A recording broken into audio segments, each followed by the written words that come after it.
The golden thread hung in the air between them, a bridge of spun light connecting a future he would not accept to a woman he could not claim. King Theron stood before the high altar in the great sept, his face a mask of iron control. Beside him, my sister Lyra glowed, a bride forged for a throne, her hand outstretched, palm upturned, waiting. The entire court held its breath, a collective stillness of silks and jewels and expectation. They saw a king about to be bound by duty. I saw a wolf in a cage of his own making, pacing behind the bars of his eyes. From the back of the hall, where the shadows clung to the massive stone pillars like a shroud, I watched the final moments of my hope die. It had been a fool's hope, a fragile flicker of warmth in the nearly 4 weeks of ice since my arrival. Now the cold was absolute. Lord Valerius, his elder's robes settling around him like a vulture's wings, raised the shimmering thread.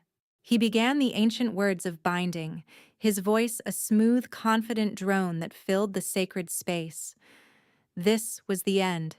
He would choose his duty. He would choose my sister. And I would be nothing but a ghost in the halls of his court, the girl whose presence had made a king flinch, a footnote in a royal marriage contract. The priest's voice joined Valerius's, a harmony of political will and divine sanction. Lyra smiled, a victor's smile, small and perfect. I closed my eyes, unable to watch the chain lock into place. Then, silence. A different kind of silence. Not the hush of reverence, but the sharp, jagged edge of shock. I opened my eyes. The king had not moved. His hand had not taken Lyra's. He was looking past her, past the altar, past the rows of nobles and their silks and their jewels. His gaze cut through the hall like a winter wind, and it found me, hiding in the shadows. It had all begun with an arrival. We had traveled for a week from the Valewood lands, a small, unassuming procession bringing the king his future queen. My sister Lyra was born for it. She moved as if she already wore a crown, her beauty a weapon she had sharpened since birth. My younger brother, Elian, sat beside me in the carriage, his breathing a shallow, painful rhythm that had been the metronome of my life for years. At 22, I was a healer's apprentice, my hands more comfortable with mortar and pestle than with the silk of a court gown. My fingers were calloused, my nails short. I was here for 2 reasons: to see my sister wed and to beg the king's mercy for Elian. The court physicians of Blackwood were the finest in the 7 kingdoms, his only real chance at seeing another winter. The citadel was a fortress of black stone and iron, clawed from the side of a mountain and piercing a perpetually gray sky. It was a place of power, not comfort, designed to remind all who entered of the king's unyielding strength. As we were escorted into the great hall for the announcement feast, the sheer scale of it was meant to intimidate. Torches burned in iron sconces, casting long, dancing shadows up the stone walls carved with the histories of forgotten wars. At the head of the hall, on a raised dais, sat the 7 elders of the council, their faces stern and watchful. And on a throne carved from a single massive piece of obsidian sat King Theron. He was 29, a king forged in the brutal northern wars, and he looked it. He did not smile, he did not gesture. He watched, his stillness a source of gravity that pulled the entire room into its orbit. Lyra was presented, and she was perfect. She sank into a curtsy that was both deferential and proud, her silver gown pooling around her like liquid moonlight. The king inclined his head, a gesture so small, so devoid of warmth, it was almost an insult. Lord Valerius, the architect of this union, stood and announced the betrothal. A polite, restrained wave of applause rippled through the hall. The period of formal betrothal would last 1 full moon cycle, culminating in the binding ceremony. Elian, Lyra, and I were to be presented last, the family of the bride. Lyra went first, accepting the court's admiration with a serene smile. Then Elian, who bowed stiffly, trying to hide the tremor of weakness in his limbs. Then it was my turn. I walked forward, my head down, my plain brown dress a patch of earth amidst a sea of jewels. I was nobody, just the healer, the sister, the shadow. I stopped before the dais and curtsied, my eyes on the polished stone floor. When I rose, I made the mistake of looking up. My eyes met his. It was only for a second. The noise of the hall, the music, the chatter, all of it seemed to fall away into a deafening silence. His eyes were the color of a storm-darkened forest, and in them I saw something shift, a crack in the iron control. It was not warmth, it was shock. Raw, animal shock. So profound it was like seeing a mountain tremble. And then he stood. He did not speak. He did not look at Lyra. He simply turned, his movements sharp and decisive, and walked from the great hall. The heavy doors closed behind him with a boom that echoed in the sudden, complete silence that fell over the room. Every eye in the hall turned to me. They were not kind eyes. They were the eyes of a court that had witnessed a profound breach of protocol, and they were searching for a cause. They found me. I was the problem, the omen, the insult. My sister's face was a mask of cold fury. Lord Valerius looked at me as if I were a snake that had slithered into his perfectly manicured garden. In that moment, under the weight of 100 accusing stares, I was judged and found wanting. I was the girl who had made the Alpha King walk away. The nearly 4 weeks that followed were a quiet kind of torment. The formal betrothal period was meant to be a time of celebration, of integrating our family into the court. Instead, I became a ghost. Nobles would fall silent and turn their backs as I approached. Servants would forget to bring my meal or deliver it cold hours later. Lyra spoke to me only in clipped, vicious commands, her anger a constant, simmering poison in the small chambers we shared. She blamed me, though for what, she could never articulate. I had done nothing. I had simply existed in his line of sight. But that, it seemed, was a crime. The king himself was an even more unsettling presence. He was a phantom of authority, never close, but always there. I would see him across the courtyard as I walked with Elian, his gaze a fixed point of pressure from a high window. I would feel his eyes on me from the high galleries of the library as I searched for texts on lung rot, the feeling a prickle of cold awareness on the back of my neck. He never spoke, never approached. His attention was a cold, constant weight that I could only interpret as disdain. He was watching me, I decided, waiting for me to make a mistake, to give him a reason to send our entire family away in disgrace. My only solace was Elian. His condition was worsening in the damp mountain air. The court physicians were polite but distant, their efforts half-hearted and cursory. They were waiting for a signal from the king, a signal that never came. I spent my days tending to him in our small cold chambers, grinding the last of the herbs I'd had the foresight to bring from home, brewing teas that eased his coughing but did little to touch the deep sickness in his chest. "He watches you, Ori," Elian whispered one afternoon, his voice as thin and fragile as paper. He was propped against a mound of pillows, a book lying forgotten in his lap. "The king. Why?" I smoothed his hair back from his damp forehead, my heart aching at the frail heat of his skin. "Because he's waiting to be rid of us," I said, the words tasting like ash. "He regrets the alliance, and I am somehow the cause." This fragile, hidden life could not last. The architect of my sister's future, Lord Valerius, summoned me to his private study. It was a room of dark wood and darker intentions, dominated by a vast map of the 7 kingdoms, each territory marked with cold, strategic precision. The air was chilled, smelling of old wax and steel. Valerius did not ask me to sit. He stood by the cold hearth, his fingers steepled, his eyes like chips of flint. "You have become a distraction, girl," he began, his voice smooth and dangerous as polished steel. "The king is unsettled. His focus is diverted from matters of state. This marriage is a cornerstone of peace with the southern Pax. It cannot be jeopardized by a nameless, second-born healer." "I have done nothing," I said, my voice steady, though my hands were clenched into fists at my sides, my nails biting into my palms. "You have done everything," he countered, stepping closer, his shadow falling over me. "You exist. Your sister is to be the future queen. You are a shadow she does not need. You draw the eye when it should be on her, on the future of this kingdom." He paused, letting the silence press in on me, heavy and suffocating. "The court physicians find your brother's case complex. Their resources are limited. You understand.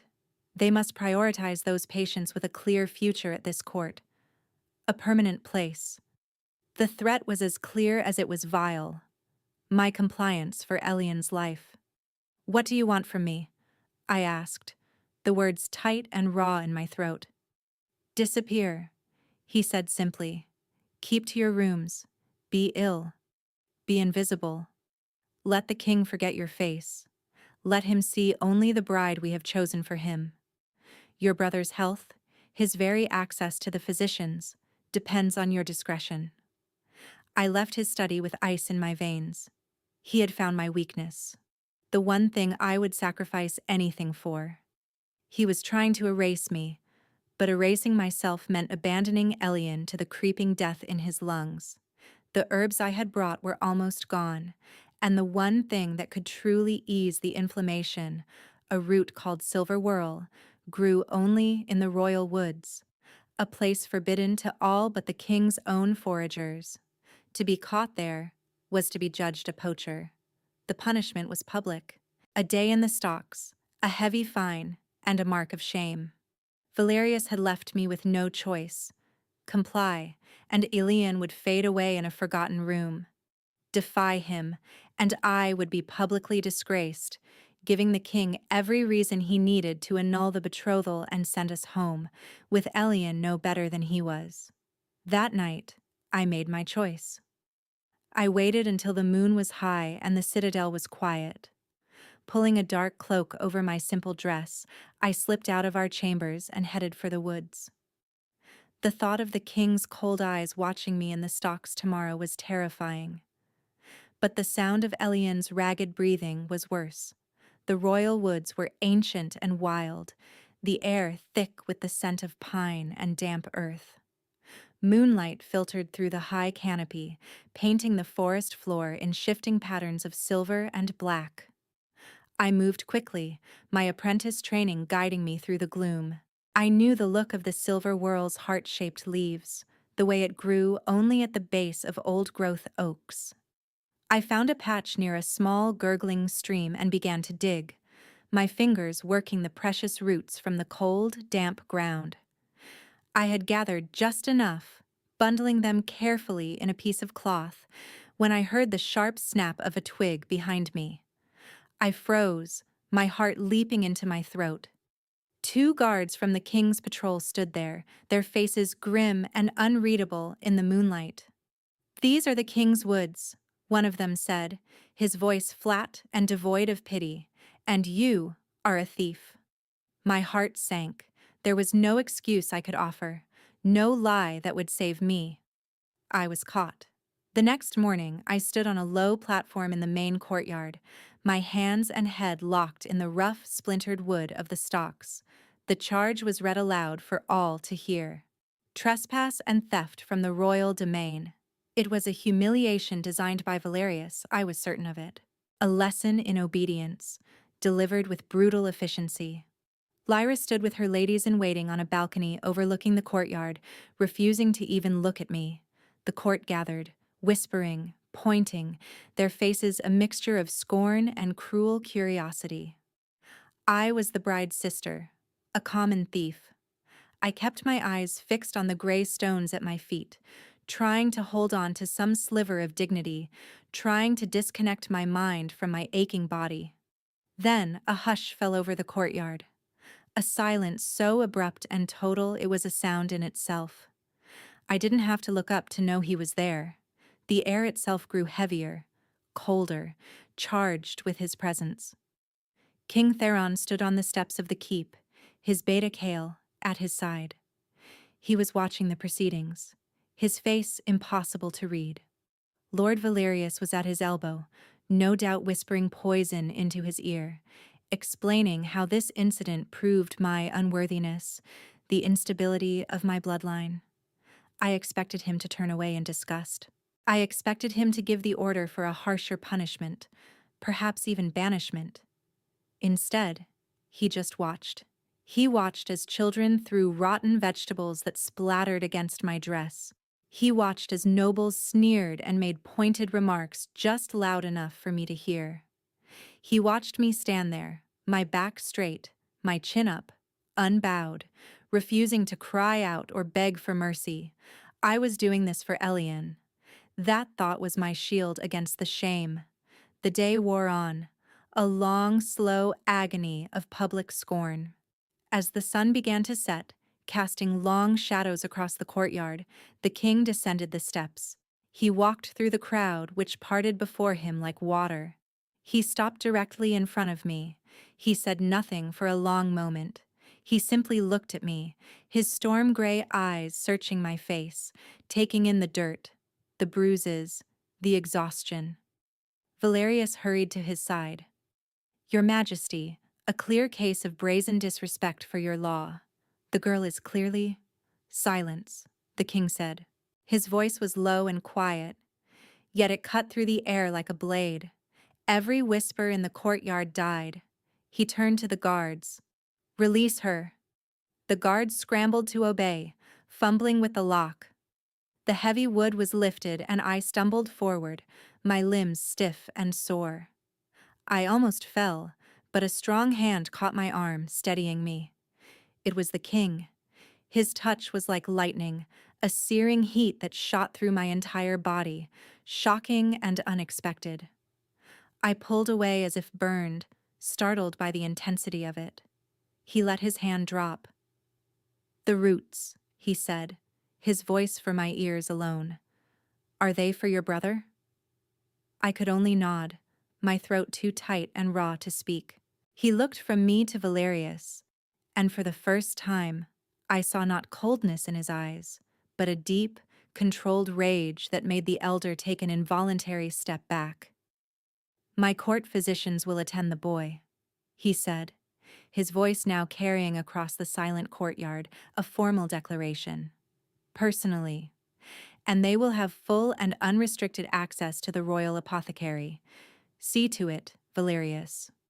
He turned and walked back into the keep without another word. The court was stunned into silence. He had not punished me. He had overruled his most senior elder, and he had commanded aid for my brother. I stood there, bruised and bewildered as the crowd melted away, their whispers now filled with confusion instead of contempt. I still didn't understand his motives, but for the first time I wondered if I had been terribly, completely wrong about him. Days later, my bruises had faded, but my confusion had only deepened. Elian was improving daily, tended by the king's own healer. I was no longer a pariah, but an enigma. The court watched me with a new, wary curiosity. I sought refuge in the one place I felt at peace, the royal library. It was a vast, silent chamber, filled with the scent of old paper and leather, a sanctuary of stillness. I was searching the shelves for an obscure text on herbal synergies, perched on a tall, rolling ladder, when I felt it again. That shift in the air, the weight of his presence. I turned, and King Theron was there, standing by the end of the aisle watching me. He was dressed not in his formal blacks, but in a simple leather tunic and trousers, looking more like a warrior than a king. "Did you find what you were looking for?" he asked, his voice a low rumble in the quiet hall. I— Yes, Your Majesty, I stammered, climbing down from the ladder, my cheeks flushing. You are skilled, he stated. It was not a question. Your brother's breathing is already easier. My physician is impressed. I have cared for him for a long time. He walked slowly toward me, his steps silent on the stone floor. He stopped just a few feet away, close enough that I could feel the heat radiating from him, smell the faint, clean scent of winter air and leather. The space between us was electric, charged with unspoken things. Lord Valerius believes you are a danger to the Alliance, he said, his eyes never leaving mine. Are you? I am a danger to no one, I whispered, my voice barely audible. I only wish to see my brother well and my sister happy. My betrothed's happiness is a matter of state, he said, the words formal, but his eyes told a different, more complicated story. And yours? The question hung in the air between us. No one had asked me about my happiness in years. I had forgotten it was something one could even possess. He took another step, closing the distance between us until I had to tilt my head back to look at him. He raised his hand, his fingers outstretched, as if to trace the line of my jaw, to brush a stray piece of hair from my cheek. I stopped breathing. The world narrowed to the space between his fingertips and my skin, a breath of air that felt as charged as a lightning storm. It was a moment of impossible stillness, where a king and a healer were just a man and a woman, caught in a gravity they did not understand. Then, from the corridor, a voice called his name, Lyra. The moment shattered. His hand dropped. The mask of the king slammed back into place, cold and impenetrable. Your Majesty, my sister said, appearing at the end of the aisle. Her eyes flicked from him to me, a flicker of possessive anger in her gaze. Lord Valerius is waiting. The plans for the bonding ceremony. He says they must be finalized. Theron turned away from me without another word, the brief warmth in his eyes replaced by ice. Of course, he said, his voice flat and distant. He walked away, Lyra falling into step beside him, casting one last triumphant, venomous look back at me. I stood alone in the silence, my heart pounding, my skin still tingling where he had almost touched me. The crack in my certainty had become a chasm.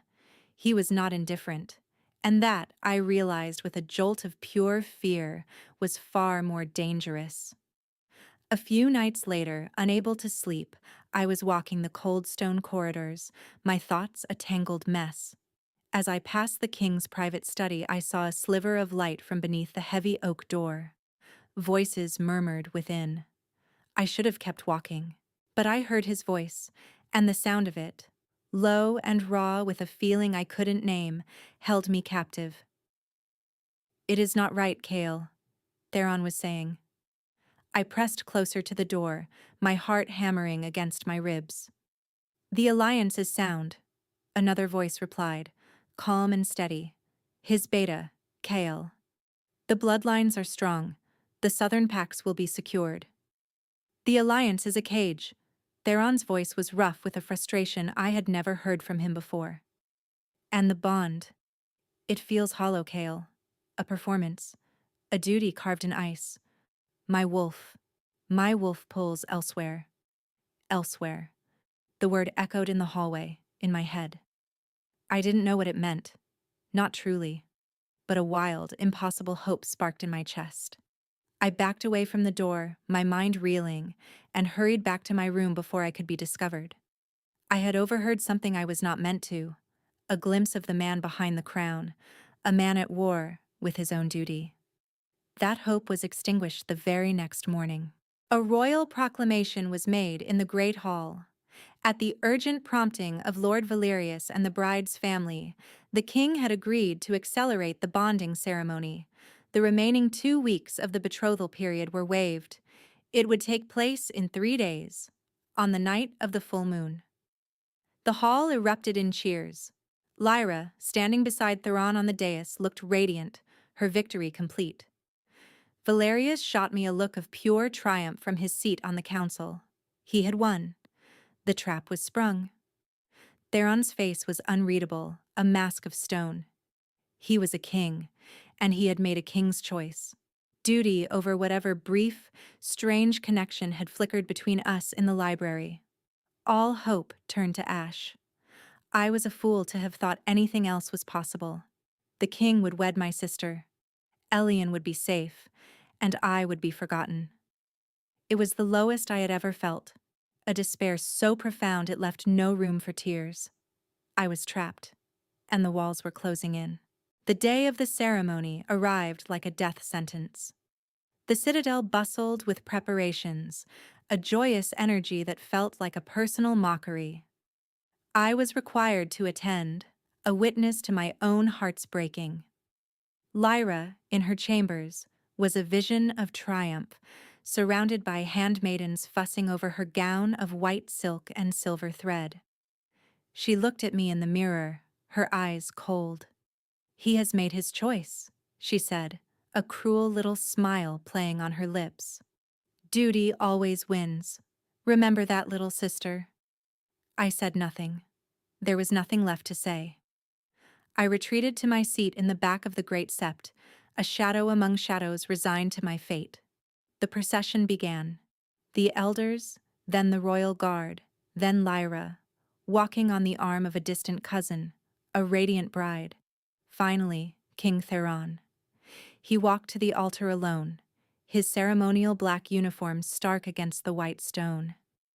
He looked every inch the king, powerful, remote, unassailable. He looked like a man going to his execution. Lord Valerius stepped forward, his voice filling the cavernous space as he began the ancient rite. He spoke of alliances, of bloodlines, of duty. He spoke of the joining of two great pacts. He took the golden betrothal thread from a velvet cushion.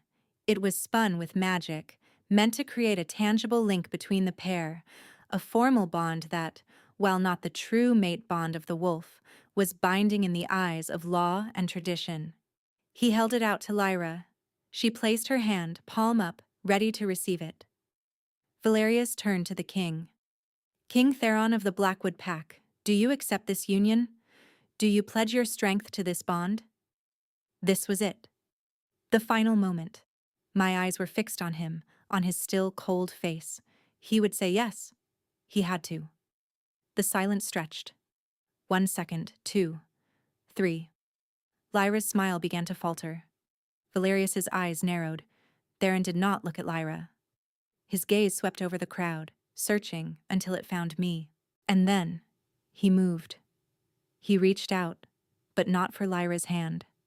His fingers closed around the golden thread, and with a single sharp tug he snapped it in two.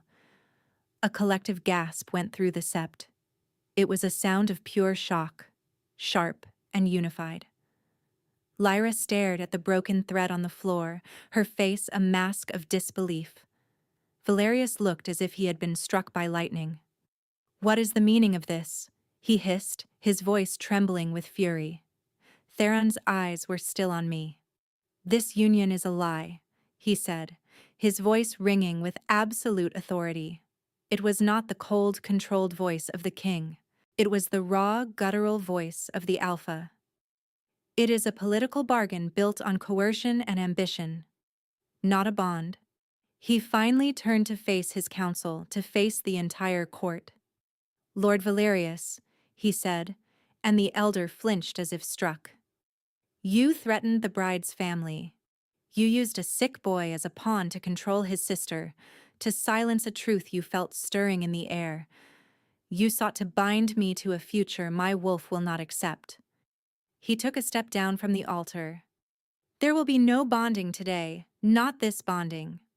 Lyra finally found her voice, a shrill, wounded cry. "Theron, you cannot! It is your duty." "My first duty," he said, his voice dropping to a low growl, "is to the truth, to the moon's law, to my mate." He started walking, not toward the exit, not toward his council. He walked down the central aisle directly toward me. The crowd parted before him, a sea of silks and shocked faces. He walked past the nobles, past the lesser lords, all the way to the back of the sept where I stood frozen against a stone pillar, unable to move or breathe. He stopped in front of me. The entire world had shrunk to this single point, to the space between us. He reached out and gently took my hand. His touch was no longer lightning, but a steady, grounding warmth that flowed into me. "Orion Valewood," he said, his voice now quiet, but it carried in the dead silence of the hall. He turned me to face the court, his hand holding mine at the center of the world. "She is my mate, the true one." It was an elevation so absolute, so public, it left no room for doubt. In front of the same people who had scorned me, shunned me, and judged me, I was claimed. He did not release my hand. He led me back up the aisle, back to the altar where my sister still stood, her face pale with shock and humiliation. Lord Valerius was sputtering, trying to salvage his scheme. "Majesty, this is madness. The girl is a nobody, a common healer, unmarked." Theron ignored him, his focus entirely on me. "The bond was suppressed," he said, his voice soft, "for me alone, but in the hush, everyone heard. Your fear, my duty, it kept the mark from showing, but my wolf knew. From the moment you walked into my hall, my wolf knew." He raised my other hand and gently pushed back the sleeve of my simple dress. There, on the inside of my wrist, a faint silver tracery was beginning to glow, like moonlight captured beneath the skin. The mate mark, awakened. Lyra let out a broken sob and fled the sept, her ladies scrambling after her. The game was over. Theron turned to the guards. "Take Lord Valerius to the dungeons. His seat on the council is forfeit. We will examine all of his bargains." The guards seized the sputtering elder and dragged him away. The political landscape of the kingdom had been redrawn in a single breathtaking moment. Theron looked down at me, the iron mask gone completely, replaced by a vulnerability that stole my breath. "I was a coward," he said. "I tried to honor a promise my soul could not keep. Can you forgive me?" I could only nod, tears finally blurring my vision. He raised our joined hands. "Let it be known," he declared to the silent, watching court. "Orion of House Valewood is my chosen mate, the future queen of the Blackwood Pack. She will be given all the honor and respect that title commands. Some truths are not whispered in corridors. They are declared from the altar, shattering lies like glass. The weeks that followed were a gentle healing.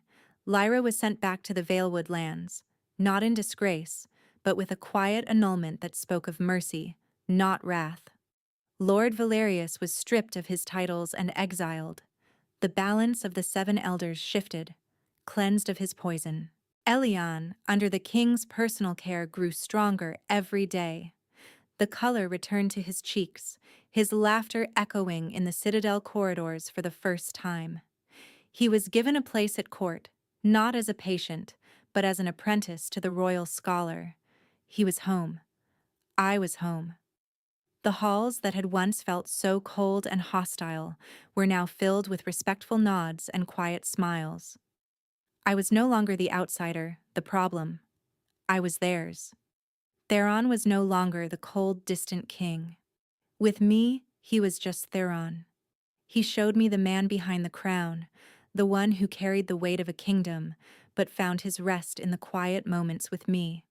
We walked the royal woods together, not as a king and a trespasser, but as 2 wolves who had finally found their way back to their own pack. One evening, we stood on the balcony of his study, the same study where I had overheard his tormented confession. The sun was setting, casting the mountains in shades of purple and gold. He took my hand, his thumb tracing the now vivid silver mark on my wrist. "I almost let duty destroy me," he said quietly. "You saved me from that." "No," I said, leaning my head against his shoulder, feeling the steady beat of his heart. "We saved each other. He had walked out of a hall to escape a lie, and in doing so, he had walked toward a truth neither of us knew we were searching for. In the end, a king's greatest duty is not to his throne, but to his heart.